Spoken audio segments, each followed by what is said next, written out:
If you've been doing stretches like this for your lower back and you still have that sense of tightness coming back, then listen up. Your lower back consists of a lot of muscles, but there's one muscle in particular that helps provide lower back stability, assists in breathing, and also works to keep you upright. However, when not functioning properly, it can create pain deep into our lower back and even refer down into our hip joint. Meet the QL, or the Quadratus Lumborum for you anatomy nerds. The QL is your deepest back muscle, and when it's angry or has that sense of tightness, it can impede your quality of life greatly. So, in this video, we're gonna go over some QL stretches you can employ to create some space through this muscle, as well as go over some strengthening exercises to reduce the likelihood of this unwanted sensation returning. Now, there's a lot of different reasons as to why the QL will get bound up over time, but here's a few common ones that I often see in people. The first one being a very common pelvic position, which is this anteriorly tilted position, which is really me just taking my tailbone and just excessively tilting it up. And you can feel this for yourself by taking your hands and just putting them on your lower back muscles, and then imagine you're taking your tailbone up to the ceiling. When you do that, you'll probably feel that these muscles come online and flex. Now imagine that your hips are chronically in that anteriorly or excessively anteriorly tilted position, and imagine what that'll do to the lower back and QL muscles over time. The second factor that I often see usually presents itself with a postural position and almost a overly upright position where people are really trying to keep themselves in extension. We have to keep in mind the function of the QLs is in part to keep us a little bit more upright. But if I'm forcing myself into that position chronically throughout the course of a day, then these muscles are gonna have to almost overwork, which is gonna cause them to always be online,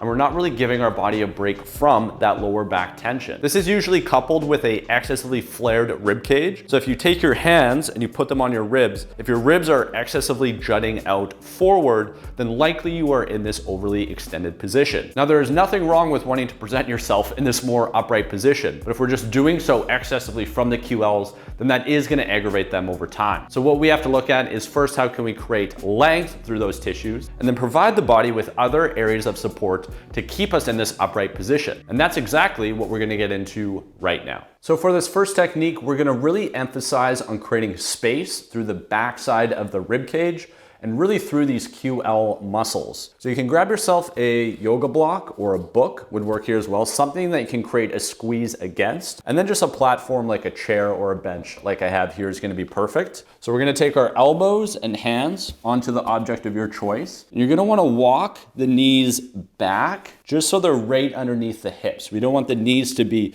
excessively forward where we're kind of bunched up into a ball here. We're just going to want to bring ourselves into a more neutral position. Now what we'll do from this position here is we're gonna create a squeeze with the object of your choice. We're gonna just sit our hips back slightly so our spine is in a neutral position. And what I want you to start to do is breathe into this lower third of your back. And what I want you to aim to do is think about breathing kind of from your lower back up. So maintaining the squeeze of the object in front of you, keeping the hips more or less on top of the knees. We're gonna think about breathing into our lower back as much as we can. So I'll take an inhale there.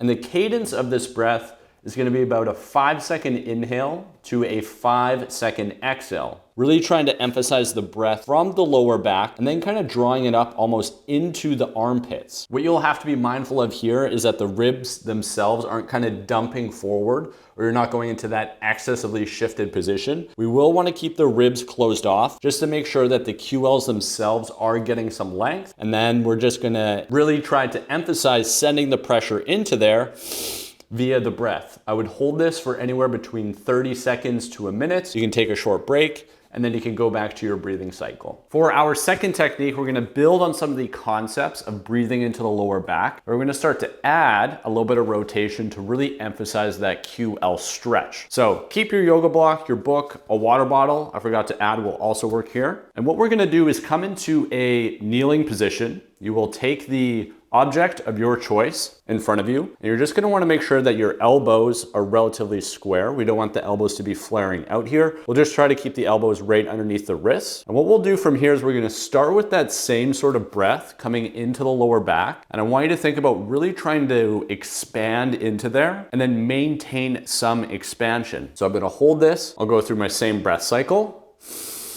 Now, once we have that pressure there, what we're gonna start to add is a slight tilt to the side with some rotation. So I'm gonna fall to my right, and then I'm gonna begin to rotate to my left. Now, this is gonna help to keep the shoulders supported while we create length through that QL muscle. Then I'll take an inhale into the left side here.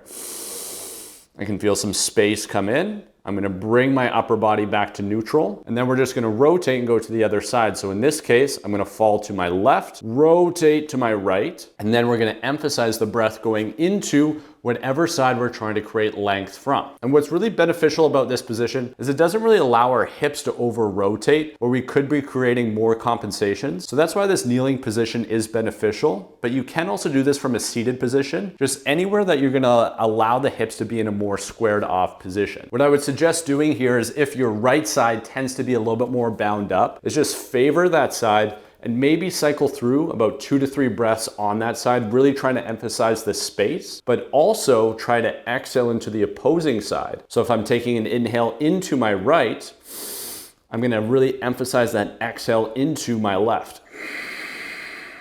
And what you'll probably notice is the more that you can disperse pressure to the opposing side, or the exhale to the opposing side, the more length you're actually gonna create through the right side in this case. So for this last one, we're gonna develop some strength, because what good is all this stretching if we're not developing underlying strength beneath it? So again, grab your yoga block, water bottle, it's getting a lot of use today, and we're gonna pop it right in between your shins, just like so. Now, what we are gonna start with is just a squeeze of the object of our choice, while we keep a little bit of weight just to the outer edge of the feet. So what we're trying to do there is just kind of get the feet integrated into the floor, while we feel some general sensation come into the inner thighs. Now, once you have that, if you don't, that's okay too. Just try to sense that part of your body as best as you can. And then we're gonna start to find a hinge of the hips. And this is where we're gonna start to develop some integration into things like the hamstrings and glutes alongside the inner thighs. And then we're gonna work on that same breathing principle that we were working through in the previous 2 techniques, where we're gonna send some pressure into the lower back. So I'm just gonna hold this position. I'll take an inhale into the lower back. And now I can feel some separation and space really between these 2 segments of my lower back. Now, trying to maintain some of that space, maintaining the squeeze against the object of your choice, we're gonna slowly start to stand ourselves upright to take ourselves to a more neutral position. As we are approaching neutral, we just wanna be mindful that we're not getting lazy with the hips, or that we're not going into things like that overly extended position. We're just coming to a neutral position, which should feel pretty balanced and steady from one foot to the other. And then we're just gonna re-find that same position and sensation with the hips, go through that same breath cycle. Think about there really being some space that gets created through there. Even if it is just a tiny amount, really try to create that space, maintain it, and then we're gonna stand up through our phase of extension. I would recommend going through these reps quite slowly. Think about 5 seconds down, 5 seconds back up, really allowing the body to understand where you want sensation and space to be, and probably work through anywhere about 8 to 10 repetitions, taking your time, like I said, as you go through it, giving your body the blueprint of where you want stability to occur, because the more we can give our body the understanding of where we want stability to be, the less likelihood we have of things like that QL tightness coming back. At the end of the day, all these exercises are tools, and you'll kind of have to go through a feeling out process as to what feels good for your body. However, the QL continuously getting bound up is usually a byproduct of instability at the joint that sits beneath it. So if you truly wish to solve this problem for the long run, then we'll have to integrate the hips into the equation at some point. And you can find a video I did on that right here.